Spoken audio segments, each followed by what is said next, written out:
Hi, so in this video I have chosen another easy array problem, which is called maximum subarray.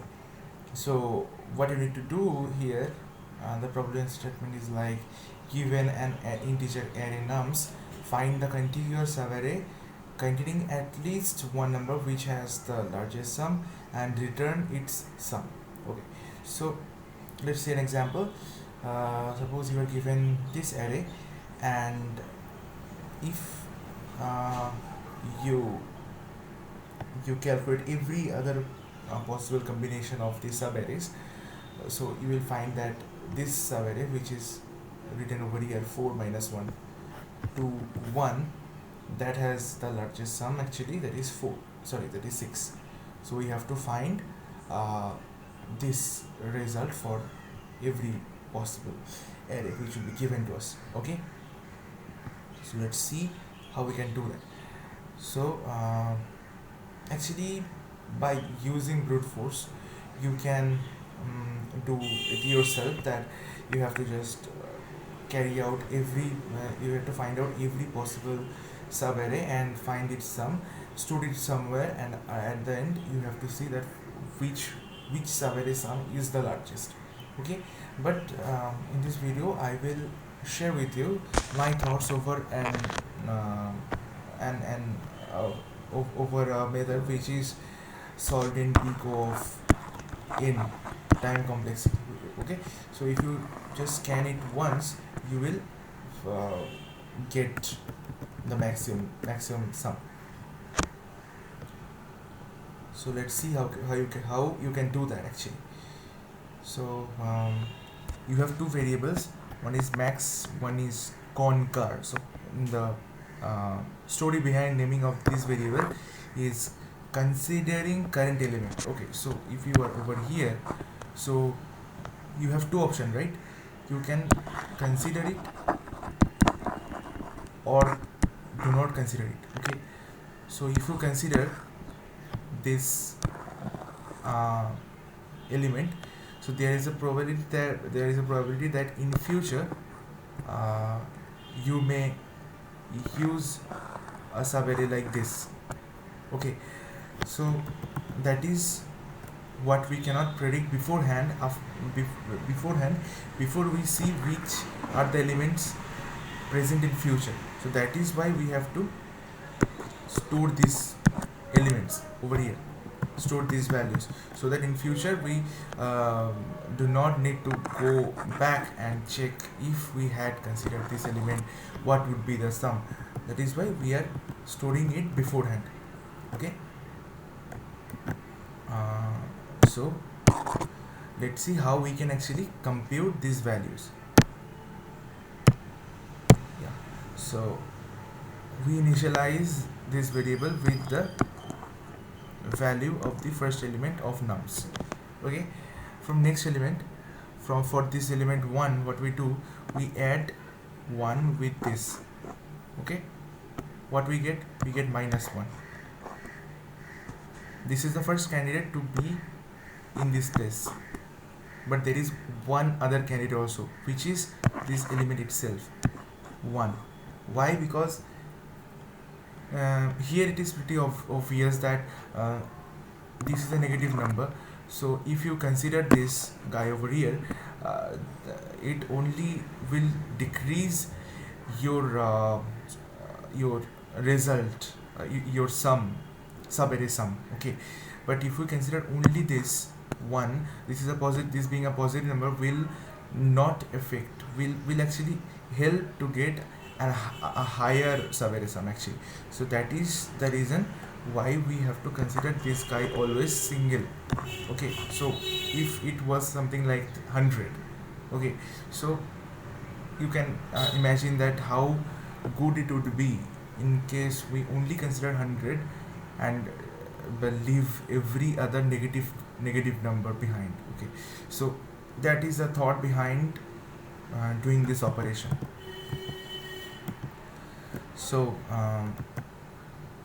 yeah, so and then we have to find the maximum among these two, which is basically this one. So we place 1 over here. Okay, and for this place we have to find the maximum among these two values, the previous value of max and the conquer. Okay, so here you can see that the maximum is 1, so we simply will place 1 over here. The same thing is repeated for 3 minus 3 as well. So minus 3 added with 1 gives you minus 2, and minus 3 is another candidate, so minus 2 is what we take from here. So here we place minus 2, and then we consider minus 2 and 1, right? So here we again will place 1 because 1 is greater than minus 2. Okay, next 4 plus minus 2, that gives you what, 2, and another candidate is 4 itself, so we have to place 4 here, and 4 between 4 and 1, 4 is greater, so 4 comes over here also. Next minus 1 plus 4, that gives you 3. Okay, 3 and minus 1, and between 3 and minus 1 the maximum, the greater value is 3, so 3 comes over here, and between 3 and 4 is more, so we place 4 over here. Next comes 2, so 2 plus 3 gives us what, 5, right? And another candidate is 2, so between 5 and 2, 5 is more, so we place 5 over here. Then 5 and 4, 5 is more, so 5 comes over here also. Next 1 plus 5, that gives you 6. Between 6 and 1, 6 is more, so 6 comes over here, and 6 and 5, 6 is more, so 6 comes over here also. Then minus 5 and 6, it is 1 and minus 5. Between 1 and minus 5, 1 is more, so 1 comes over here, and between 1 and 6, 6 is more, so 6 comes over here. Then 4 and 1, 5 is more than 4, so 5 comes over here, but between 5 and 6, 6 is greater, so 6 comes over here. So your ultimate result is going to be, I thought it is a highlighter, 6. Okay, so that is the whole thought behind this thing. So now let's see this in code, in practice.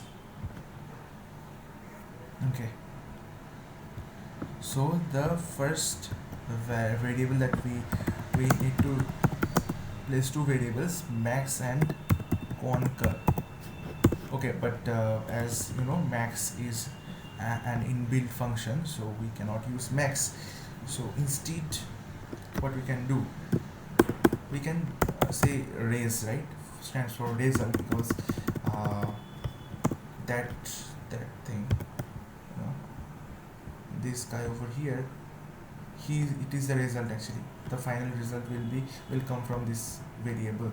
So, and also you can see that at a time, at a single time, you only have to consider a single set of value, that is you have to consider a single set of value, right? So is storing conquer that much good? Yeah, that is definitely. So when you are considering this, you have to have access to this guy over here, and then you also have access to this guy also when you considering the next value of max, right? So at a time you can see that only having access to a single set of value is sufficient. So suppose when we are calculating this part, we do not need these previous values anymore. We need this thing, but nothing after that, right? So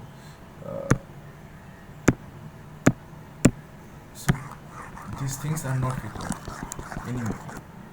Okay, so we do not need to store a table. Instead, what we can do is store only two variables. That is what I was saying here. So let's say we call that max variable res instead. Okay, so res and concar both will be initialized with the first value in the array nums. Okay, next we have to iterate over the whole rest of the array. So int I equals to 1, I less than nums dot size and I plus plus. Next, there are two things that we need to consider. We need to recalculate over and over again. First thing is concar. That will be what? That will be maximum of two things. One is the element itself, the current element itself, so nums I, and second is nums I plus the previous value of concar, right? I think that was it, right? So we are considering one plus minus 2, that gives us -1, and we are considering 1 itself. So that they are the two things that we need to compare and pick up the maximum among them.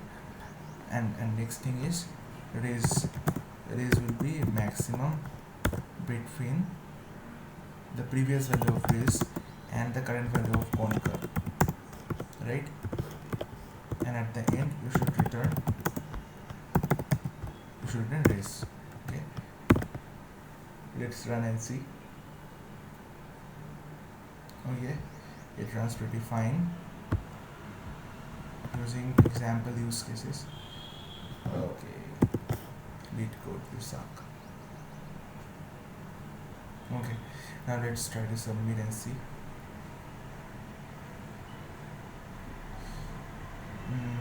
Yeah, it was successful.